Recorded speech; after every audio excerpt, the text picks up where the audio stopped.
నమస్కారం సుధీర్ సార్. నమస్కారం సార్, ఏ స్టూడెంట్కి అయినా సరే అండి ఒక ఛాలెంజ్ ఉంటుంది. అంటే రెగ్యులర్గా ఒక సబ్జెక్ట్ మీదే ఫోకస్డ్గా వెళ్తే చదువుకుంటూ వెళ్తే బెటరా, లేదంటే మిక్స్డ్ కాంబినేషన్లో చదువుకుంటూ వెళ్తే బెటరా? ఏ కాంపిటేటివ్ ఎగ్జామ్ ప్రిపేర్ అయ్యేటువంటి స్టూడెంట్స్కి ఒక డౌట్ ఉంటుంది. కొంతమంది ఏం చేస్తారంటే ఒకదాన్నే పర్టికులర్గా పెట్టుకుంటూ వెళ్ళిపోతుంటారు, ఆ హోల్ డే అదే పనిగా పెట్టుకుంటూ వెళ్ళిపోతూ ఉంటారు. కొంతమంది ఏంటంటే ఇది సగం ఇది సగం ఇది సగం అని చెప్పేసి అనుకుంటుంది. అంటే ఎలా పరిగెత్తాలి కాంపిటేటివ్లో? సో మా ఎక్స్పీరియన్స్ తోటి మేము చూసిన బెస్ట్ చెప్తున్నామండి. ప్రిపరేషన్ అంటే మన సెలెక్షన్ ప్రాసెస్ అనేది కాంబినేషన్ ఆఫ్ 3 థింగ్స్.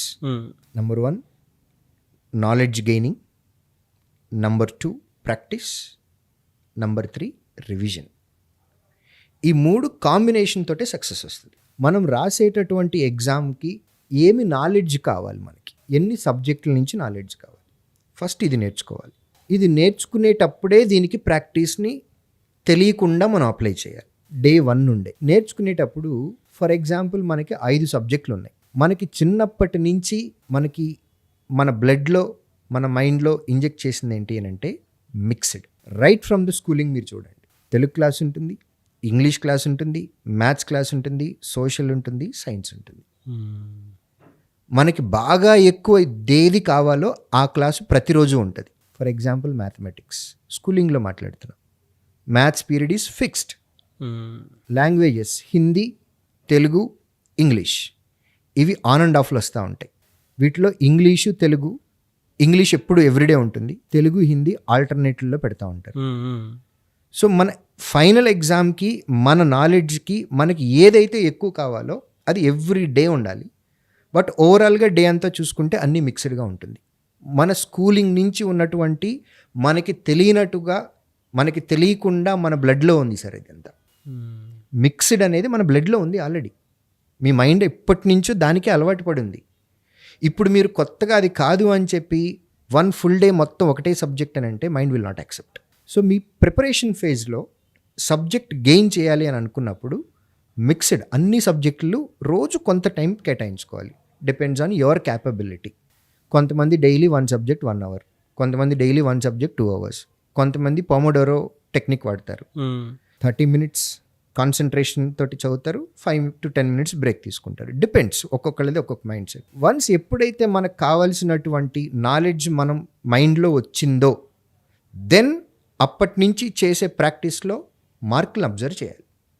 డే 1 నుంచి మాత్రం మార్కులు అబ్జర్వ్ చేయకూడదు. ఎందుకంటే మనం సబ్జెక్ట్ గెయిన్ చేసుకుంటున్నాం, మన మైండ్ని ఫిల్ చేస్తున్నాం సబ్జెక్ట్ తోటి. ఫిల్ చేసే ప్రాసెస్లో ప్రాక్టీస్లో ఎన్ని మార్కులు వస్తున్నాయి అనేది మనం పట్టించుకోకూడదు. వన్స్ నాకు ఎగ్జామ్కి కావాల్సిన సబ్జెక్ట్ అంతా నా మైండ్లో ఉంది అని అనుకున్నాము, అప్పటి నుంచి రాసేటటువంటి ప్రాక్టీస్ మాక్ పేపర్స్ ఏవైతే ఉన్నాయో వాటిల్లో ఎన్ని మార్కులు వస్తున్నాయో మనం చెక్ చేసుకొని every day again mixed syllabus, mixed subjects, ఏ ఏ సబ్జెక్ట్లో వీక్గా ఉంటున్నామో ఆ సబ్జెక్టుల్లో ఏ టాపిక్ నుంచి అయితే మనం ఎక్కువ ఇంప్రూవ్మెంట్ చేసుకోవాలి అని అనుకుంటున్నామో ఆ టాపిక్ని ఐడెంటిఫై చేసుకొని ఎవ్రీడే కొంత కొంత ఇంప్రూవ్మెంట్కి వెళ్ళిపోతూ ఉండాలి. కాంబినేషన్ అండి ఇదంతా, ప్రతి సబ్జెక్ట్. ఫైనల్గా ఇంకొక 1 వీక్లో ఎగ్జామ్ ఉంది. ఎగ్జామ్ ఉన్నప్పుడు మాక్ ఎగ్జామ్స్ బిగినింగ్ నుంచి రాస్తూ ఉండాలి. మాక్ ఎగ్జామ్ అనేది అసలు ఏ రోజు వదిలిపెట్టకూడదు. ఎందుకంటే మీరు ఒక్క మాక్ ఎగ్జామ్ రాస్తే అన్ని సబ్జెక్టులు మైండ్లో రివైజ్ అవుతాయి, అన్ని టాపిక్లు మైండ్లో రివైజ్ అవుతాయి. ఎందుకంటే మాక్ ఎగ్జామ్స్లో అన్ని సబ్జెక్ట్స్ అన్ని క్వశ్చన్స్ టాపిక్స్ నుంచి వచ్చేస్తాయి కదండి. మీకు ఒక టాపిక్ నుంచి ఒక క్వశ్చన్ వచ్చిందంటే మైండ్లో ఆ క్యాలిక్యులేషన్ అంతా పడిపోతూ ఉంటుంది, ఆ సబ్జెక్ట్ అంతా రివైజ్ అవుతూ ఉంటుంది. సో మీకు తెలియకుండా అది ఒక టైప్ ఆఫ్ రివిజన్ అనేది మాక్ ఎగ్జామ్ అనేది. మాక్ ఎగ్జామ్ ఎప్పటికీ మిస్ కాకూడదు. ఎగ్జామ్ ఇంకొక 10 డేస్లో ఉంది అని అనగా అప్పుడు కావాలంటే మీరు ఒక సబ్జెక్ట్ రివైజ్ చేయడానికి మీ హ్యాండ్ నోట్స్ ఉంటుంది కాబట్టి ఆల్రెడీ ఫస్ట్ చాప్టర్ నుంచి లాస్ట్ చాప్టర్ వరకు ఫాస్ట్ రివిజన్ చేసేసుకోవచ్చు. అప్పుడు సబ్జెక్ట్ వైజ్గా వెళ్ళొచ్చు, there is no problem. But beginning నుంచి మాత్రం ఓన్లీ సబ్జెక్ట్ పట్టుకొని అదంతా కంప్లీట్ చేసే ప్రాసెస్ అనేది మనకి చిన్నప్పటి నుంచి మన టీచర్లు అలవాటు చేయలేదండి, మనం కొత్తగా అలవాటు చేసుకోకూడదు అది. సో కాంబినేషన్లో వెళ్ళాలి. So end of the day 3 points are important: subject knowledge from all subjects put together, practice mock exams and revision. ఈ 2 మిక్స్డ్ సిలబస్లోనే ఉండాలి, మిక్స్డ్ సబ్జెక్ట్స్లోనే ఉండాలి.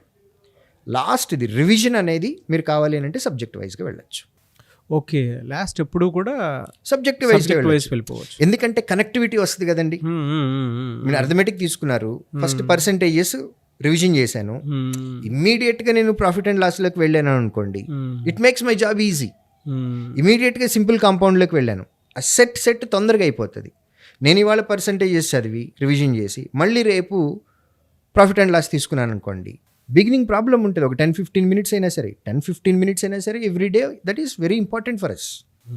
సో రివిజన్లోకి వచ్చేటప్పటికి సబ్జెక్ట్ వైజ్కి వెళ్ళారు అని అనుకోండి, తక్కువ టైంలో టైం సేవ్ చేసుకొని మనం తొందరగా రివిజన్ కంప్లీట్ చేసేయచ్చు. కాబట్టి రివిజన్ అనేది సబ్జెక్ట్ వైజ్గా ఎంకరేజ్ చేస్తాను నేను. Very good info sir. Thank you అండి, thank you so much Sudheer sir. Thank you.